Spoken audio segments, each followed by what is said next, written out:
Vous êtes sur Dabarou TV et vous avez raison. Bonjour à tous et bienvenue dans le Flash Info de ce mercredi 27 novembre 2024 sur votre télévision.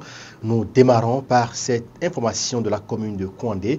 Conformément aux dispositions de l'article 37 de la loi numéro 90-32 du 11 décembre 1990 portant Constitution en République du Bénin modifiée par la loi numéro 2019-40 du 7 novembre 2019, le Conseil communal de Kouandé a tenu son audience publique de reddition de comptes.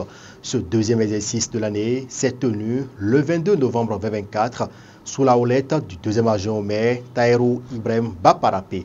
Face aux populations sorties massivement, l'autorité a fait le point des réalisations au cours de l'année 2023 qui s'est achevée et surtout le point de la mobilisation des ressources propres dans la commune de 2021 à 2023.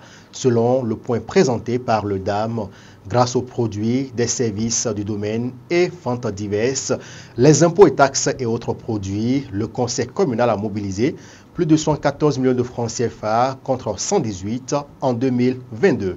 Et en 2023, justement, la commune a mobilisé 233 millions de francs CFA. Un gros exploit réalisé par le conseil communal grâce à l'engagement du maire Didier Kouandé Sounon et de la secrétaire exécutive qui, en bon meneur, ont réussi à embarquer leurs collaborateurs dans la dynamique.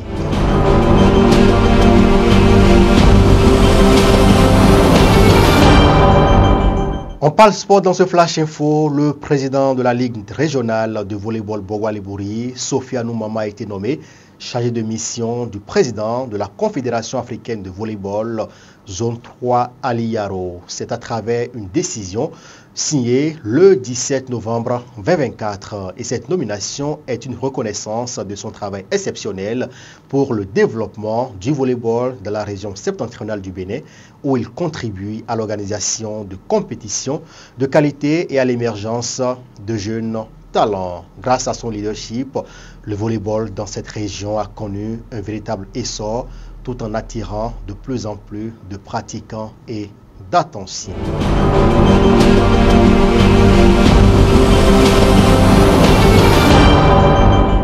Autre volet de l'actualité dans ce Flash Info, le Bénin et l'Agence française de développement AFD ont renforcé leur partenariat avec la signature d'un nouvel accord de coopération culturelle.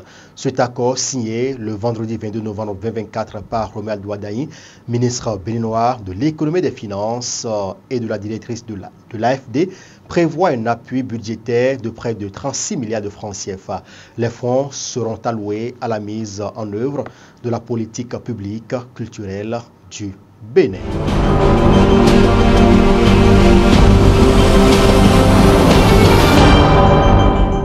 Et puis on en vient à présent à cette information. Les autorités judiciaires sont engagées à faire toute la lumière sur les circonstances, j'y arrive, de décès du jeune Faisal Orou qui a perdu la vie dans des circonstances bizarres une semaine après l'inhumation du corps retrouvé dans une brousse au quartier Niman, dans la ville de Parakou, le mardi 19 novembre dernier. Il a été exhumé par les autorités judiciaires sur ordre du procureur de la République près le tribunal de première instance de Parakou. Et ceci, cette procédure qui répond à l'enquête judiciaire lancée par le procureur permettra de faire des analyses scientifiques sur le corps afin de déterminer les causes du décès.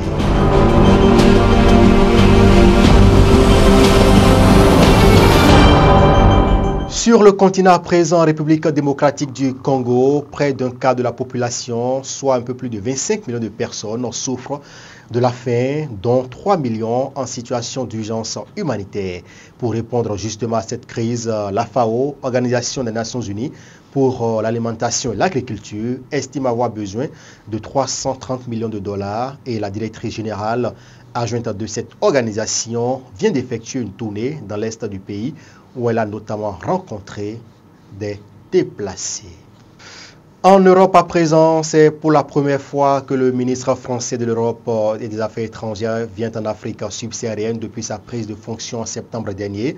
Jean-Noël Barrot entame ce mercredi 27 novembre un déplacement qui le conduira au Tchad puis en Éthiopie. Et ce déplacement intervient alors que la France devrait annoncer dans les prochains mois une importante réduction de sa présence militaire sur le continent africain. Et c'est sur cette information, mesdames et messieurs, que nous refermons le Flash Info de ce jour. Merci de nous avoir suivis. Merci également aux équipes qui ont contribué à la préparation et la livraison de cette session de l'information. Romaine Pana, Betty Fainou, sous la coordination technique de Sabio Chabedamo. Merci pour votre aimable attention. Bonne suite de journée à chacun et à tous.